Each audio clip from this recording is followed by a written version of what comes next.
지난주부터 우리가 에스더서를 보고 있습니다. 오늘의 말씀은 소설로 치자면은 에스더서의 위기 부분에 해당합니다. 우리가 그동안 부르심에 대한 말씀도 계속해서 새벽마다 나누고 있는데 자기 자신의 능력과 아니면 자기 자신의 자격과 위치에 상관없이 주어지는 하나님의 부르심이 있습니다. 모세는 목자였고 기드온은 농부였죠. 하지만 때로 하나님은 주어진 위치와 상관없이 사람을 부르기도 하십니다. 그런데 또한 때로 하나님께서는 그 주어진 위치, 그의 자격을 통하여서 사람을 부르기도 하시죠. 난세 영웅이 난다라는 말이 있죠. 우리 믿는 사람들이 살아가는 그 시간 동안에 우리 주변에 위기가 닥쳤을 때 바로 그 사람의 위치를 통해서 하나님께서 이루시려고 하는 일들이 있는데, 오늘은 그러한 사명에 대해서 함께 말씀을 나누려고 하겠습니다. 먼저 지난주에 배운 것을 좀 복습해 보겠습니다. 제가 에스더서에 나오는 5명의 주요 인물의 이름을 좀 기억해 달라라고 지난주에 부탁을 드렸죠. 주인공이 에스더, 그리고 그의 남편이자 페르시아의 왕 이름이 아하수에로, 그 다음에 그의 전 부인이었던 사람이 와스디, 그리고 이 에스더서에서 악역을 맡은 사람의 이름이 하만, 그 다음에 에스더의 사촌 오빠이자 거의 주연급 조연, 무슨 게? 모르드게. 5명이 나옵니다. 두 번째로 성경 66권 중에서 에스더서만이 가지고 있는 굉장히 독특한 특징이 있다라고 말씀을 드렸어요. 누구의 이름이 절대로 나오지 않는다? 하나님의 이름이 나오질 않습니다. 하나님의 이름은 어떤 형태로도 이 에스더서에 등장하지 않아요. 전혀 보이지 않습니다. 그런데 여러분, 나라와 역사는 누가 움직여가요? 보이지 아니하시는 하나님이 움직여 가십니다. 언급조차 되지 않는 하나님께서 이 페르시아의 나라와 그 역사를 움직이시는 것을 이 에스더서가 말하고 있어요. 오늘은 우리가 에스더서 4장의 말씀을 함께 보았는데요, 굉장히 급박한 상황이 전개가 되고 있고 유대인들이 몰살의 위기에 처하게 됩니다. 어떻게 해서 이런 위기에 봉착하게 되었는가, 그 배경을 먼저 말씀드린 이후에 제가 드리고자 하는 그 사명에 대한 말씀을 드리겠습니다. 에스더서 2장으로 돌아가서 보면은 에스더가 폐위된 왕비 이 와스디의 뒤를 이어서 새로운 왕비로 선택이 됩니다.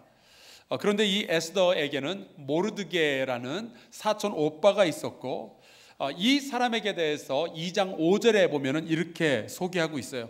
도성 수산에, 수산이라는 도시에 한 유다인이 있으니 이름은 모르드게라. 그는 베냐민 자손이니.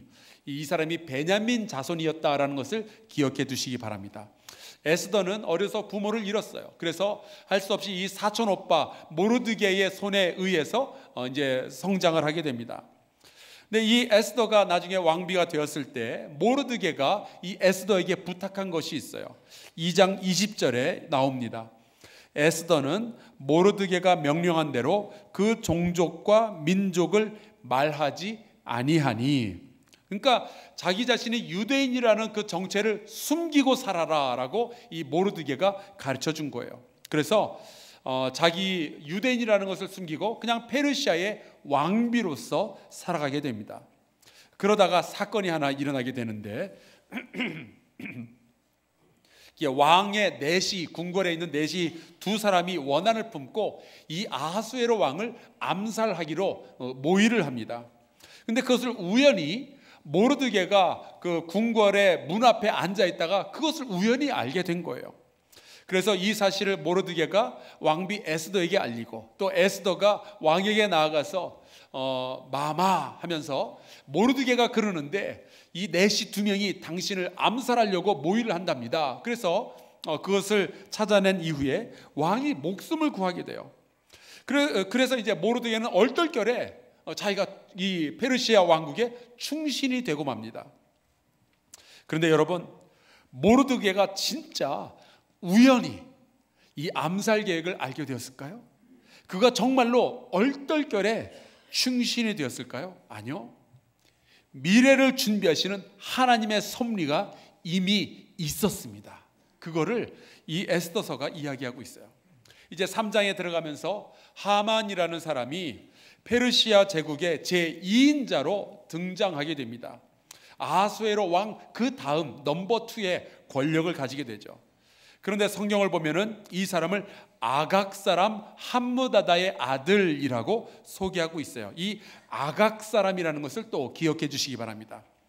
왕이 이 사람을 페르시아의 제2인자 넘버 2로 세우면서 배려해 주기를, 자기 아랫사람도 세워줘야 되니까 명령을 내리는데, 모든 백성과 신하들은 이 하만이 지나갈 때 그 앞에서 무릎을 꿇고 절을 하라라는 명령을 내려줘요. 그런데 말씀해 보니까 다른 사람들은 다 하만이 지나가면 그 앞에 무릎 꿇고 절을 하는데, 모르드게만큼은 성경에 이렇게 표현되어 있어요. 꿇지도 아니하고 절하지도 않았다. 이게 나중에 문제가 되겠다 싶으니까 모르드게도 이제 같이 일하는 동료들이 있잖아요. 그 궁궐의 신하들이 찾아와서 당신 이러면 안 된다고, 이러다가 큰일 난다고, 당신 이러다가 죽을 수도 있다고, 그 하만이 지나가면은 당신도 우리처럼 앞에 무릎 꿇고 절하라고 이야기를 하는 거예요. 근데 모르드게가 안 한다고, 나는 그런 거 안 한다고. 그러니까 사람들이 자꾸만 와서 종용을 하니까 그제서야 모르드게가 이런 얘기를 한마디 해요. 나는 유대인입니다. 그 이야기를 들었던 신하들, 그 동료들이 이번에는 이 하만을 찾아가서 모르드게가 유대인이래요, 그래서 그 사람은 당신에게 절을 안 한대요 라고 이 일로 바치는 거예요.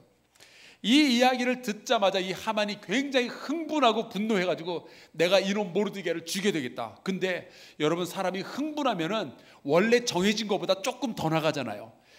이 모르드게만 죽일 것이 아니라 차라리 이 페르시아 제국에 있는 모든 유대인을 내가 다 죽여야 되겠다, 그렇게 생각을 하는 거예요. 자, 여러분, 모르드게는 왜 자기가 그 하만 앞에서 절할 수 없는 이유가 유대인이기 때문에 그렇다라고 말을 했을까요? 왜 하만은 모르드게만 죽이는 것이 아니라 아예 오바를 해가지고 유대인 전부를 다 죽여버리겠다라고 말을 하는 걸까요? 여기에는 굉장히 오래된 역사적인 이유가 있어요. 이 하만이 아각 사람이라고 소개되어져 있는데, 이 말은 이제 그가 아각이라는 사람의 후손이다라는 뜻이에요. 그런데 이 아각이 누군가 하니 바로 아말렉 족속의 왕의 이름입니다. 출애굽기에 보면은 이제 이스라엘 백성이 출애굽을 해서 홍해를 건너고, 그 다음에 마라의 쓴 물을 단물로 바꿔서 마시고, 그 다음에 만나와 메추라기를 먹으면서 광야로 들어가서 이제 무리바의 반석에서 나오는 물을 마시고, 그 다음에 르비딤이라는 광야로까지 나아갔어요. 근데 거기서 전쟁을 해본 적도 없고 할 줄도 모르는 이 이스라엘 백성이 처음으로 전쟁을 치르게 됩니다.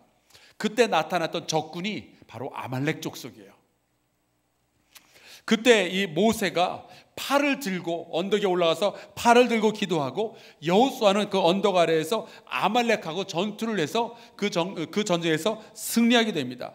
그리고 그 일이 있고 나서 모세가 제단을 쌓고 그 지역의 이름을 여호와 니시라고 부르게 됩니다. 어디선가 다 들어봤죠? 종합이 안 돼서 그렇지 다 들어본 이야기예요. 이 전투가 끝나고 나서 모세가 이렇게 말합니다. 여호와가 아말렉과 더불어 대대로 싸우리라. 무슨 말이에요? 아말렉 족속은 여호와 하나님의 대적이란 뜻이에요. 아말렉은 여호와 하나님을 대적하는 족속인 거예요.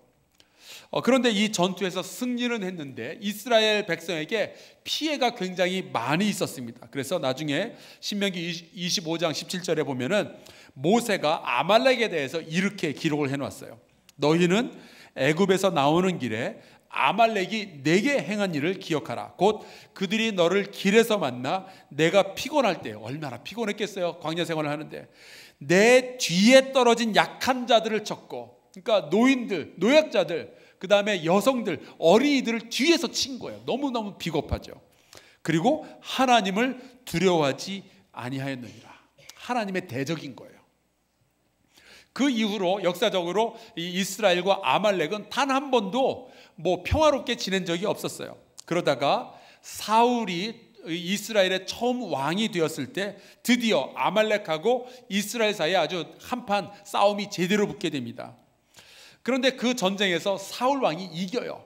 그리고 그 아말렉의 왕을 포로로 사로잡게 되는데 그 왕의 이름이 바로 아각입니다. 그러니까 하만은 자기 조상 중에 왕이 있었던 거예요. 왕족이었던 거예요. 근데 사울 왕이 처음에는 이 아각 왕을, 아말렉의 왕 아각을 사로잡았다가 나중에 잔인하게 죽이는데 성경에 보니까 쪼개어 죽였다라고 되어 있어요. 얼마나 잔인하게 죽였는지. 근데 여러분, 이 모르드게가 아까 베냐민 사람이라 그랬잖아요.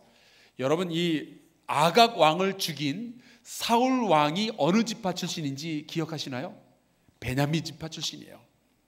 그러니까 모르드게는 내가 유대인인데, 내가 하나님 믿는 백성인데, 내가 죽으면 죽었지 어떻게 하나님의 대적인 이 아말렉 족속 이 하만 앞에서 내가 무릎을 꿇고 내가 그 앞에 절을 할 수 있겠느냐? 못한다 그러는 거죠. 또 하만은 하만대로 내 조상 할아버지 아각을 죽인 이 베냐민 지파 출신 이 모르드게를 내가 어떻게 안 죽일 수 있겠냐? 이 유대 민족을 내가 어떻게 다 죽이지 않고 속이 시원하겠느냐? 그렇게 생각을 하는 거예요. 그러니까 한쪽은 유대인의 정체성을 가지고 있고 다른 한쪽은 아말렉의 정체성을 가지고 있으니까 이 정체성과 정체성이 부딪힐 때 이런 싸움이 일어나게 된 거예요. 여러분, 내가 누구인지를 알면은 자연스럽게 내가 뭘 해야 될지 알 때가 있어요. 이 모르드게도 이 하만도 자연스럽게 자기가 누군지 아니까 뭘 해야 될지를 아는 거예요. 가끔 그 한국하고 이제 북한하고 이게 국가대표 축구 시합을 할 때가 있어요. 저는 물론 대한민국을 응원을 하죠. 하지만 북한하고 축구했을 때 졌다고 해서 그렇게 속상하지는 않더라고요. 왜냐? 우리 한민족이잖아요. 비록 이제 휴전선으로 갈렸지만 북한 사람과 남한 사람은 같은 민족이잖아요. 우리가 남이가 그런 거 있잖아요.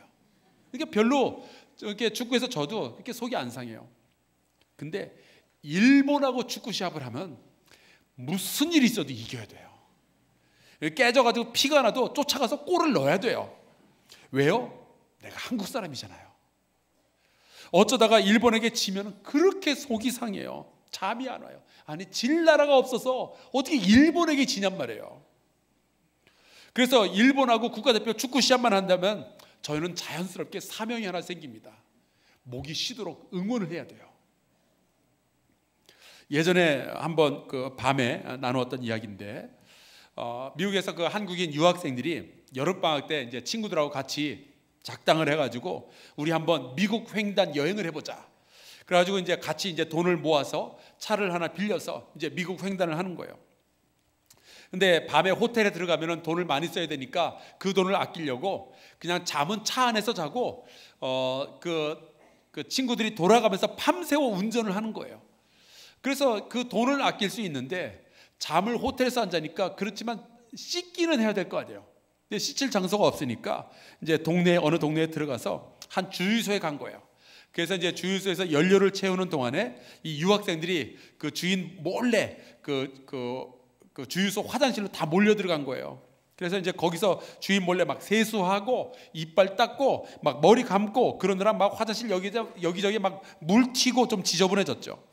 그래서 이제 머리 감을 거 다 감고 다시 몰래 나오려고 그러는데 마침 그때 미국 사람 몇이 화장실로 들어오다가 딱 맞닥뜨린 거예요. 그들이 한국 사람이 이렇게 화장실을 지저분하게 쓴 걸 보면은 얼마나 한국을 욕할까 그 생각을 하니까 이 한국인 유학생들이 뭐라고 했는지 아세요? 하이 스미마셍 그러면서 얼른 차를 타고 도망을 쳤다는 거예요. 여러분, 내가 누구인지를 알면은 뭘 해야 될지가 자연스럽게 알게 돼요. 물론 좋은 예는 아닙니다. 모르드게는 내가 유대인인데, 내가 하나님 믿는 백성인데 어떠한 일이 있어도 하나님을 대적한 이 아말렉 사람 하만에게 내가 절할 수 없다는 거예요. 그런데 하만은요, 내가 지금 힘이 있는데 내가 내 앞에 엎드려 절하면 살려줄 수 있다라고 말하는 거죠. 저는 이 하만이라는 존재가 오늘날의 사회에도 존재한다라고 봐요.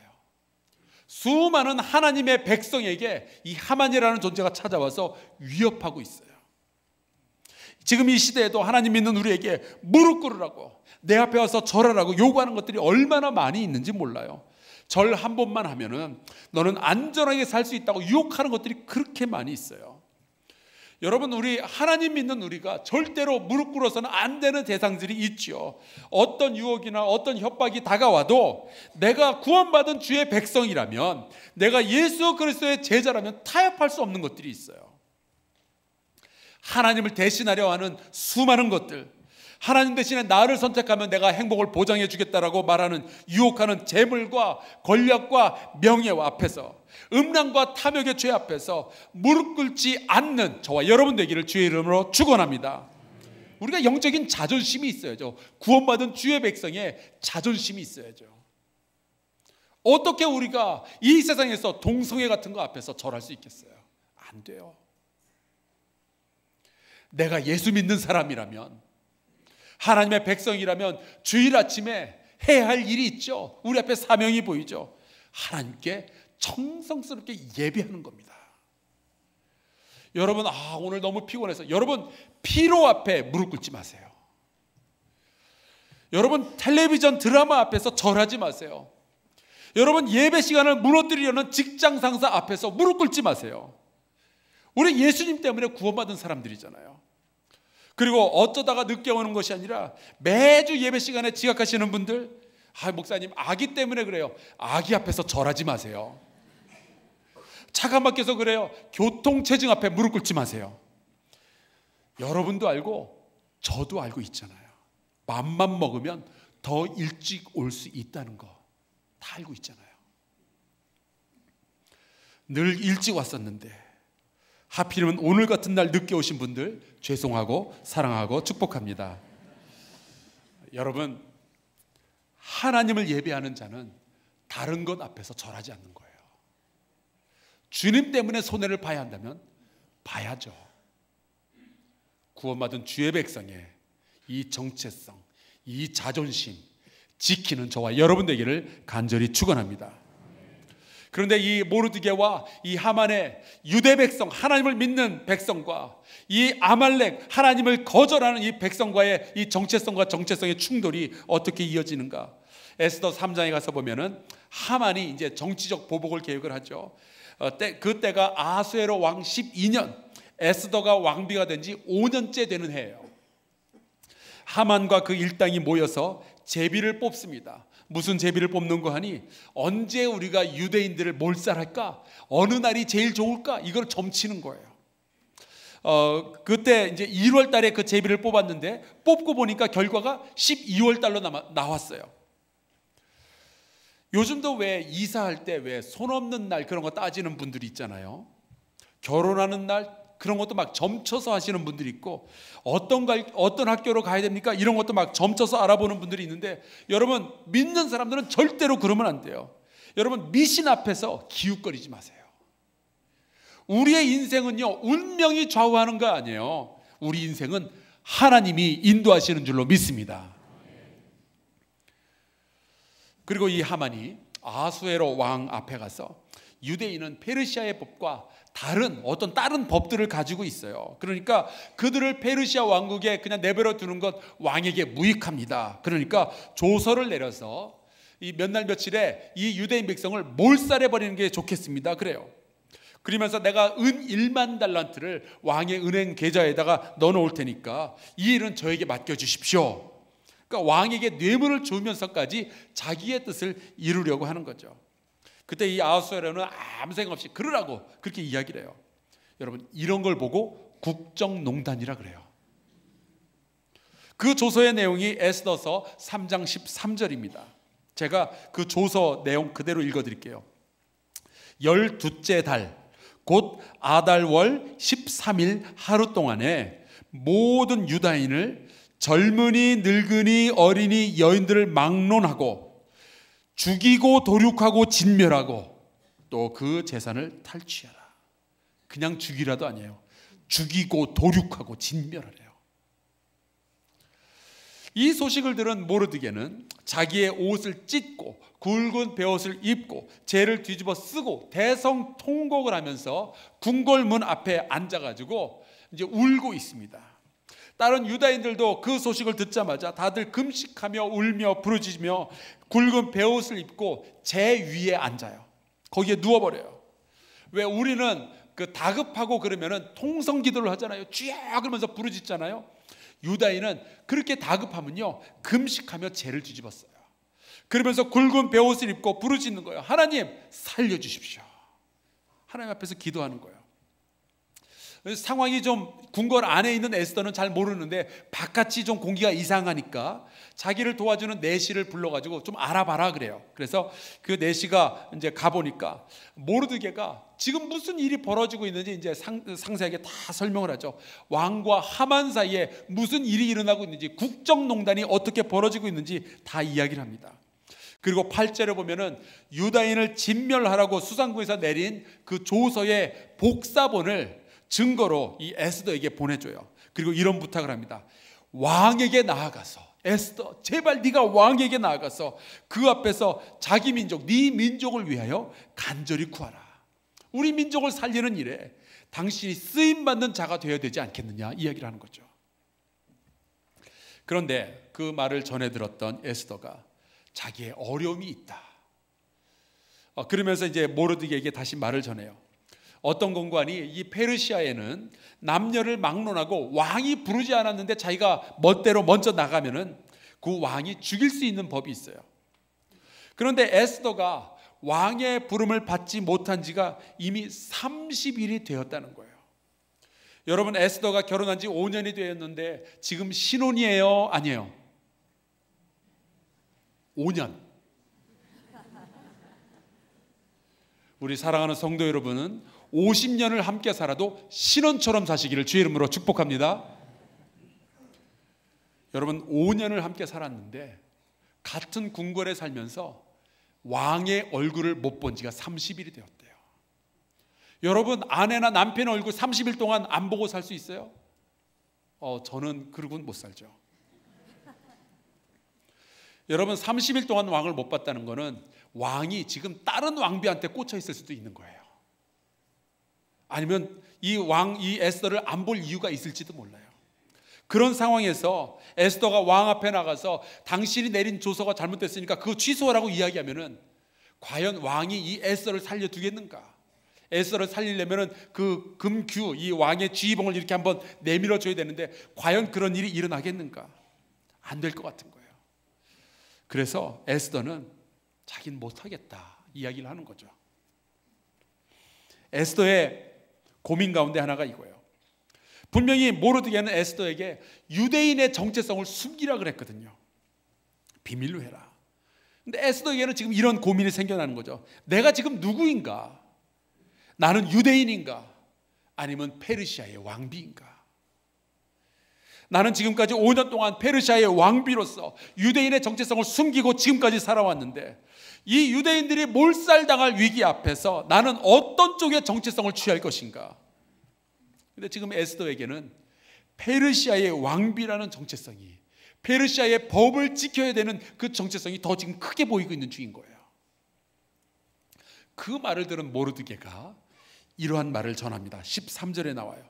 너는 왕궁에 있으니 모든 유다인 중에 홀로 목숨을 건지리라 생각하지 말라. 이 때에, 바로 이 위기의 시간에 내가 만일 잠잠하여 말이 없으면 유다인은 다른 데로 말미암아 노임과 구원을 얻으려니와 너와 내 아버지 집은 멸망하리라. 내가, 이거 굉장히 중요한 말씀입니다. 내가 왕후의 자리를 얻은 것이 이 때를 위함이 아닌지 누가 알겠느냐? 무슨 말이에요? 네가 유대인임을 기억하라는 거예요. 이제 네가 유대인임을 밝힐 때가 왔다는 거예요. 너는 왕궁에 있으니 왕비라고 생각하느냐? 너는 왕비이기 이전에 하나님을 믿는 유대인 백성이 아니었느냐 하는 거죠. 내가 왕비가 된 것이 네가 잘나서 그런 것이 아니라 이 때를 위해서 너를 쓰시려고 하나님께서 그 섭리 가운데서 준비해 놓으신 것이 아니냐 하는 거예요. 그러니까 에스더, 너는 그냥 유대인이 아니라, 그냥 페르시아의 왕비가 아니라 페르시아에서 있는 왕비, 유대인 왕비라는 거예요. 여기에서 에스더는 유대인이냐 페르시아의 왕비냐, 두 가지의 정체성 가운데서 고민하고 있다가 이 두 가지의 정체성이 통합되는 역사가 일어나요. 나는 유대인이면서 동시에 페르시아의 왕비구나. 그것을 깨닫고 나니까 오직 유대인이며 페르시아의 왕비만이 할 수 있는 사명이 눈앞에 보이기 시작하는 거예요. 내가 누구인지를 아니까 뭘 해야 될지가 보이기 시작하는 거죠. 그것은 바로 죽음은 죽으리라 작정을 하고 자기 백성을 위해서 왕 앞에 나가야 된다는 사명이 보인 거예요.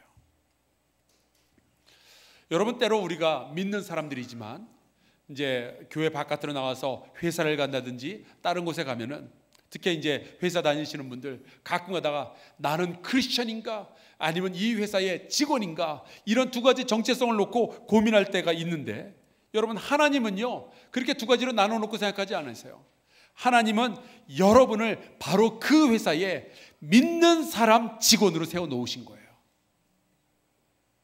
우리 교회 보면은 회사를 운영하는 사장님들이 꽤 많이 계시는데, 나는 사장인가 아니면은 교회 교인인가, 여러분 그런 거 고민하지 마세요. 여러분은 하나님을 믿는 교인 사장이에요.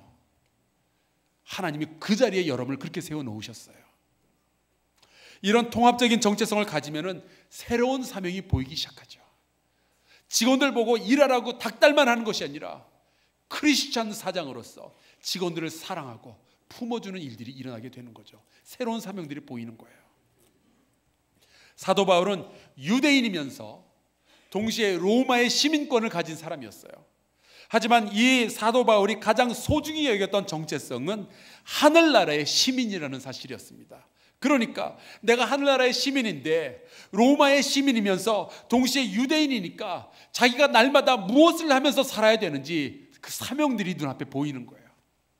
그래서 그는 유대인의 지식을 가지고 로마의 시민권을 가지고 하늘나라의 복음을 전하면서 살아간 줄로 믿습니다. 제가 단골로 다니는 미용실이 있는데 제 머리를 깎아주시는 분은 그 미용실의 남자 원장님이셔요. 이분은 그 교회 다니시기는 하는데 저한테 하루는 그러더라고요. 목사님, 제가 교회 가면 참 마음이 편치 않아요. 왜 그러세요? 그랬더니 교회에 다니긴 다니는데 앞자리에 앉을 만큼 그렇게 믿음이 좋지는 않고, 그래서 이제 제일 뒷자리에 앉는데요. 제일 뒷자리에 앉은 분들 믿음이 나쁘다는 얘기는 아니에요. 제일 뒷자리에 앉는데요. 그런데 그 자기가 뒤에 앉으면은 자기 직업이 미용사인지라 설교 시간에 목사님 얼굴이 보이는 게 아니라 자기 앞에 앉아 있는 사람들의 뒤통수, 머리 스타일만 보이는 거예요. 그런데 너무나 수많은 집사님, 권사님들이 똑같은 머리를 하고 앉아 있으니까 그게 속이 상한대요. 그러면서 예배 시간 내내 저 아줌마 머리는 이렇게 말아야 되는데, 저 아줌마 머리는 이쪽을 깎아줘야 되는 건데, 그 생각만 한다는 거죠. 그게 되게 좀 불편하대요. 여러분, 미용사도 자기의 정체성이 미용사라는 것을 가지고 있으니까 뭘 해야 될지를 생각하잖아요. 여러분, 내가 이 아이들의 엄마라는 정체성을 가지면 뭘 해야 될지 보여지지 않나요? 아버지들 한번 대답해 보세요. 내가 아버지라는 정체성을 가지는 순간 내가 가정을 위해서 뭘 해야 될지 알게 되지 않던가요? 어떤 아버지들은 자기가 아버지라는 정체성을 잃어버린 순간 바깥에 나가서 이상한 짓들을 하죠. 요즘 텔레비전이 계속 떠오르잖아요. 에스더는 내가 페르시아의 왕비이지만 유대인이고 하나님을 믿는 백성이라는 것이 그 정체성이 분명해지고 나니까 새로운 사명을 보게 되었어요. 자기의 목숨을 던져서라도 유다 민족을 구원해야 되는 것, 오직 유대인이면서 페르시아의 왕비만 할 수 있는 그 사명을 찾게 된 거예요. 보이지 않는 하나님이지만 그 하나님이 나를 여기까지 인도하셨다는 것을 아니까 자기 정체성을 찾으니까 그 위기 속에서 자기의 사명을 발견하게 되는 거죠. 그렇다면 여러분은 왜 이 시대에 대한민국에서 사세요? 왜 여기서 태어났을까요? 왜 여러분은 한사랑교회 다니시고 왜 한사랑교회 장로와 권사와 집사가 되셨나요? 나는 회사원인데, 나는 교사인데, 나는 장사꾼인데 나는 왜 한사랑교회 다닐까요? 여러분, 두 가지의 정체성이 통합돼야 돼요. 나는 한사랑교회 교인으로서 하나님을 믿는 백성으로서 나는 장사를 하고 있다라는 이 정체성을 여러분이 가지시면 새로운 사명들이 눈에 띄기 시작합니다. 여러분은 왜 하나님의 자녀로서 그 회사에 다니고, 왜 그 학교에 다니고, 여러분은 왜 하나님을 믿는 사람으로서 그 집안에 시집을 갔고, 왜 그 집안에 장가를 갔을까요? 그 상황 속에서 여러분의 위치 가진 사람만이 감당할 수 있는 사명이 있기 때문에 그래요. 여러분이 처해 있는 그 상황 속에서 여러분의 사명, 여러분을 향한 하나님의 부르심을 찾게 되기를 주의 이름으로 축원합니다. 이제 찬송가 510장을 좀 함께 부르면서 기도했으면 좋겠어요. 우리가 이 시대에 주께서 우리를 빛으로 불러주셨는데, 하필이면 이 빛이 험한 세상에 하나님의 진리 등대로 풍파가 있는 바다 가운데 세워졌다면, 그렇다면 등대된 나는 어떠한 사명을 가지고 있는가? 죄의 밤은 깊어가고 어디 불빛 없는 가고 찾는 무리가 많이 있다면 등대된 우리에게는 어떠한 사명이 주어지는가? 빛을 찾아 헤매는 이들을 생명선에 건지는 일에 우리가 쓰임받아야 되지 않겠는가? 이 생각 가지고 우리가 함께 이 찬양한 뒤에 같이 기도하도록 하겠습니다.